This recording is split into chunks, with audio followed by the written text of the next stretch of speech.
una cosa resta la otra. ¿Sí?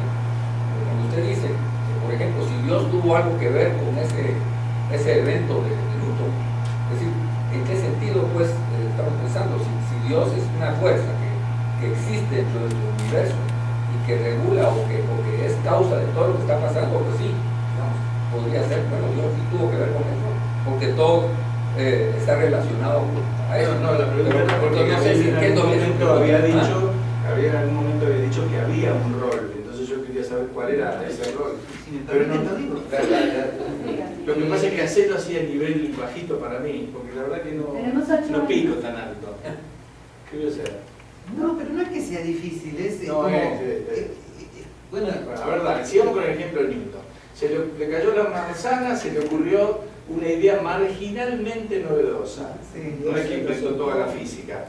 Agregó 0,0001.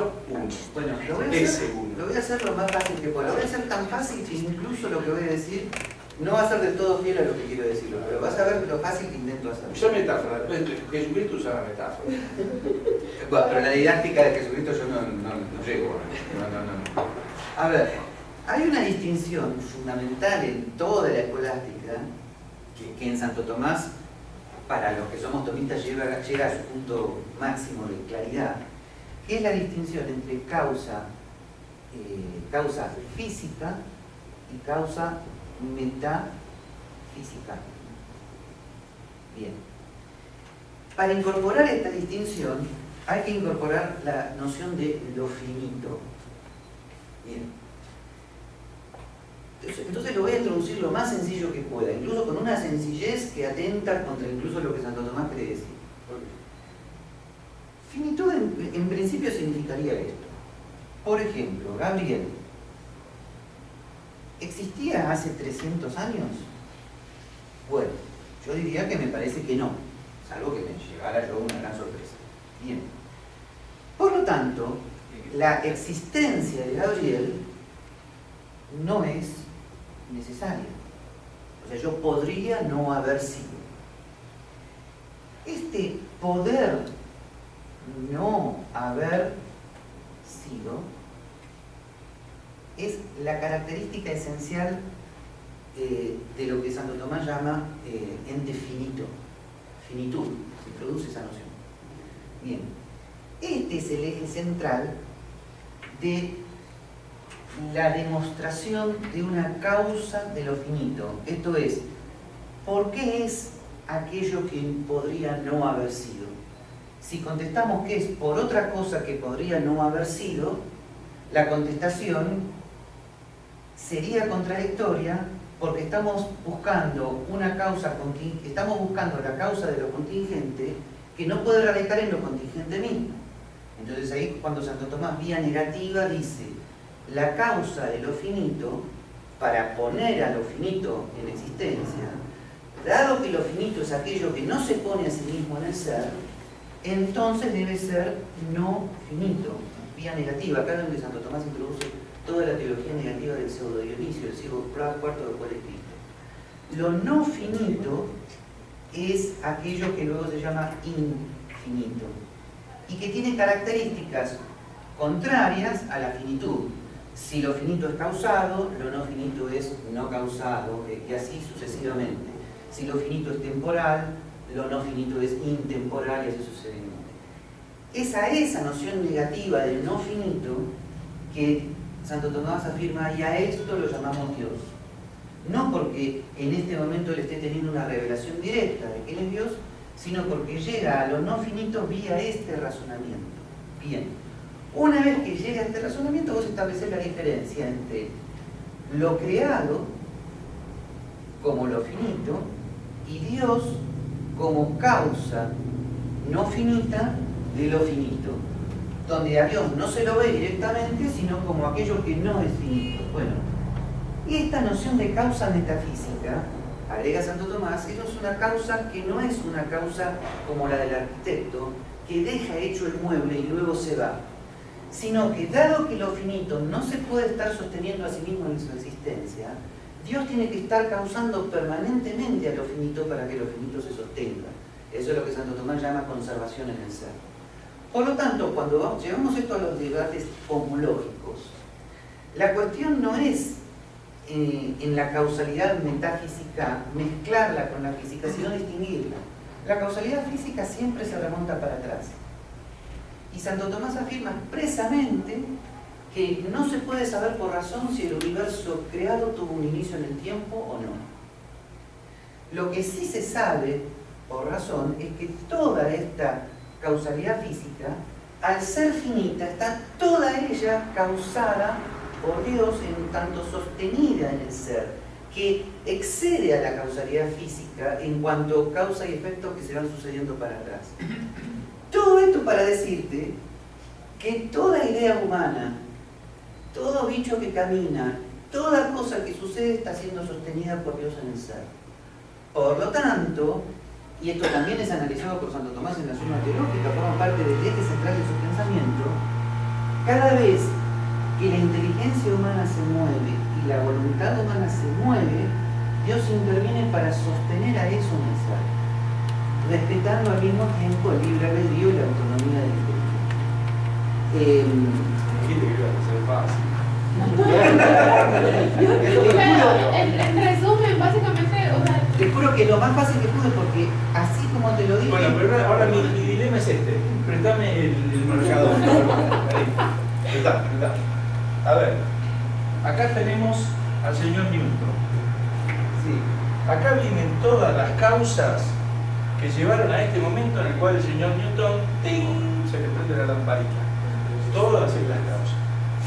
A ver, yo dos interpretaciones que le hago a esto.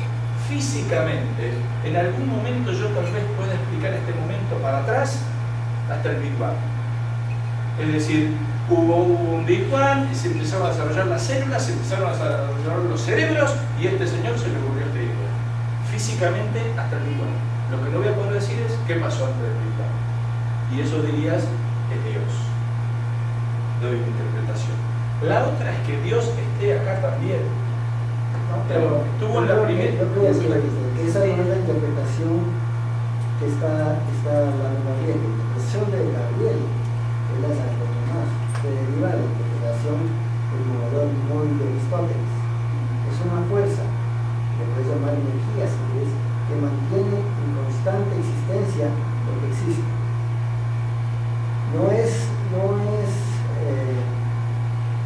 la palabra, cuando le pedís y te da. ¿Cómo se llama eso? No es providencial, ¿sí? No provee, sino que es lo que te sustenta.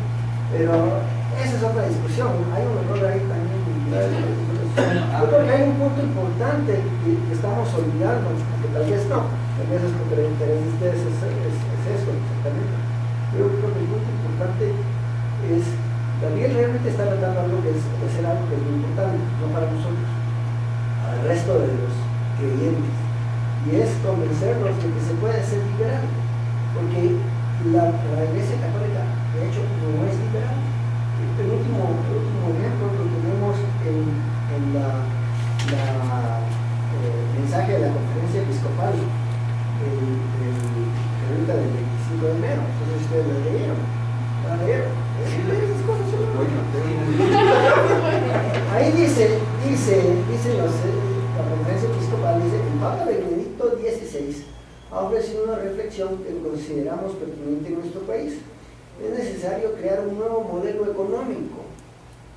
Este debe ser un nuevo modelo económico diferente que ha prevalecido en los últimos decenios, que postulaba la maximación del provecho y del consumo, en una óptica individualista y egoísta, dirigida a valorar a las personas solo por su capacidad de responder a las exigencias de la competitividad. Y sigue al final, dice, la negativa a la discusión y eventual aprobación de la iniciativa de ley de desarrollo rural largamente trabajada y consensuada por los sectores representativos de los intereses campesinos muestra que el organismo legislativo debe tomar con seriedad y responsabilidad su auténtica misión de ser representante del pueblo. Esa es una ley comunista de repartición de tierras. Entonces, la Iglesia sí toma una actitud política que obedece a lo que ellos llaman la conciencia social de la Iglesia, y es marxista. Entonces, sí es importante que gente como Gabriel pueda llegar a ellos y convencerlos de que ese no es el camino. Y la discusión esta que tenemos nosotros es muy interesante, pero no sirve a ese propósito. Bueno, a ver, estoy en duda porque no sé cómo responder a la enérgica defensa que Warren ha hecho de mi punto, porque paradójicamente no coincido mucho con la defensa, pero igual te lo agradezco enormemente, pero porque yo lo que más estaba tratando de mostrar recién no es tanto si uno puede ser liberal y católico, sino la armonía entre razón y fe. Entonces ahí yo quiero aclarar dos cosas más. Esa creo que no existe. Bueno, creo que esa la debes olvidar, no hay armonía, pero sí podés convencer a los católicos ahora de otras cosas importantes. Ahora llego a eso en tercer lugar, Espera, déjame dar el primero, Martín, te pido disculpas porque evidentemente estoy lento y recién ahora me doy cuenta que es lo que me estaba preguntando. El famoso tema de si las ideas humanas son reducibles o no a la evolución de la materia es un tema que ha tenido una respuesta negativa en diversos autores. Por supuesto yo te podría decir Santo Tomás, pero ahí nos metemos con el problema de siempre. Hay una línea de autores que pasan por Bolzano, Frege, Brentano, Husserl y llega hasta Popper, aunque Popper no haya reconocido excelencia, con el famoso mundo 3. En el mundo 3 popperiano, las ideas en sí mismas no son reductibles al mundo 1.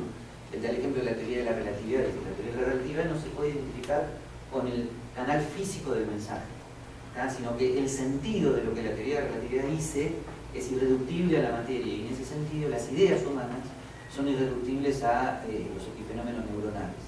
¿Cómo combinar esto con la existencia del sistema nervioso? Es algo que ya, sin embargo, Santo Tomás puede aclarar, porque en Santo Tomás ningún proceso de abstracción, siguiendo a Aristóteles, era independiente, y en esto Warren va a estar de acuerdo, de la percepción sensible. Esto no llevaba a Santo Tomás a igualar inteligencia y sensibilidad, sino a decir que la inteligencia trabaja con la sensibilidad. ¿Está? Bien, eso en primer lugar. En segundo lugar, la idea de Dios que tiene Santo Tomás no se identifica con lo que esté antes del Big Bang, sino con lo que rodea a todo proceso biológico, físico y humano. No es una causalidad de lo anterior, sino que es una causalidad que rodea a toda la finitud.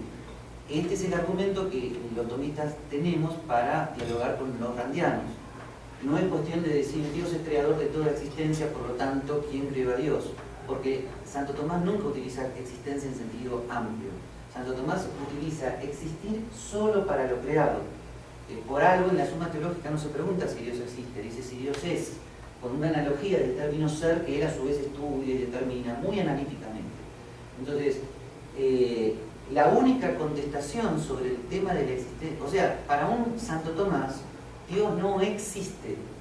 Para un Santo Tomás, Dios es causa no finita de lo infinito, y eso significa que Dios es, punto. Colocándose en un nivel de ser que los neoplatónicos habrían llamado supraens, o sea, lo no finito, lo no existente, o sea, la causa de lo existente. Pero que Santo Tomás, con la analogía del término ser, lleva a decir Dios es, que es lo no finito, aclarando que recién podremos ver y concebir y entender e imaginar qué es Dios en la escatología, o sea, en el momento final, o sea, cuando nos encontremos cara a cara con él. Bueno, es un segundo lugar. Y en tercer lugar, para responder a la inquietud de Warren, yo sí tengo fe en que de igual manera que el magisterio de la Iglesia ya pudo asumir el eje central del liberalismo político sin entrar en detalles del sistema, a saber, la afirmación de los derechos personales versus la autoridad política, y esto fue posible no solamente por las semillas planteadas, sino también por los autores de fines del siglo XIX que lo plantearon, entre ellos Lord-Acton, por ejemplo. Bueno, en el futuro no solamente se va a producir y se puede producir lo mismo en temas económicos, sino que ya algo se está produciendo. Lo que ocurre es que para mí, y por eso es interesante todo esto, ese es un tema marginal en relación al anterior. Perdón, Warren, lo que quiero decir es que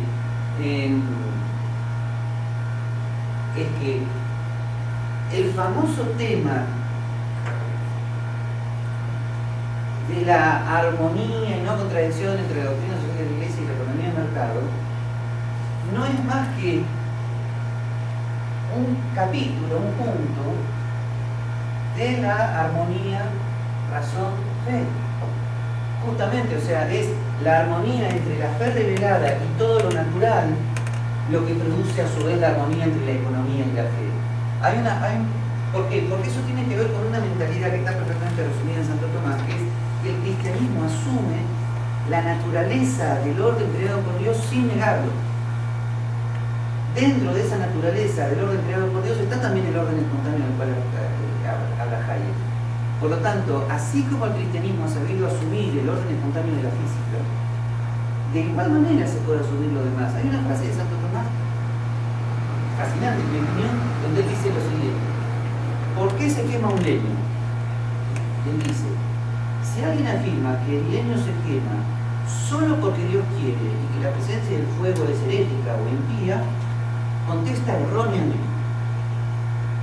Si alguien contesta que el leño se quema solamente por la presencia del fuego y que la presencia de Dios es un absurdo y es un ridículo, etcétera, etcétera, contesta también erróneamente. La respuesta que propone Santo Tomás es: el leño se quema porque se le prendió fuego, y ese es el orden creado por Dios. Esta respuesta, que puedo contestar después, resume perfectamente el espíritu de la armonía de la razón de Santo Tomás. Por lo tanto, cuando yo afirmo los precios coordinan por lo que Hayek explica, y no tengo ninguna necesidad de hablar de Dios, pero si alguien me pregunta: ¿eso es herético?, como me sucede en los ambientes católicos, yo digo: no, ese es el orden creado por Dios. Esa es la armonía básica entre O sea, tengo fe que Dios creó las leyes de la física. Exactamente, y las leyes de la economía también. Exactamente. Muy bien.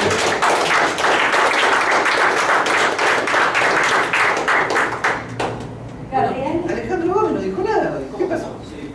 Ah, no me acordaba. Es una pregunta que fallaste. Y me olvidaste. Gabriel, muchas gracias. Bueno. Si está en la semana entrante, estás invitado a... Sí, me voy el 9, así que voy a estar en 9.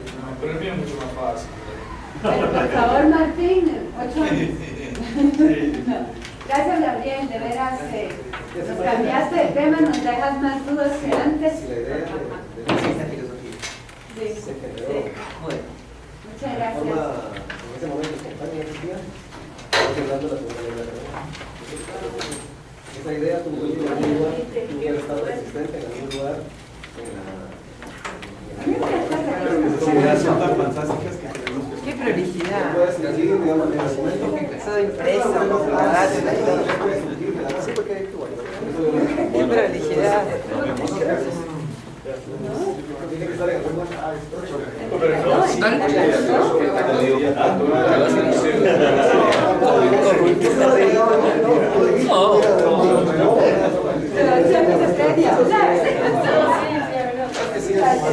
¿Cuándo nace? El problema es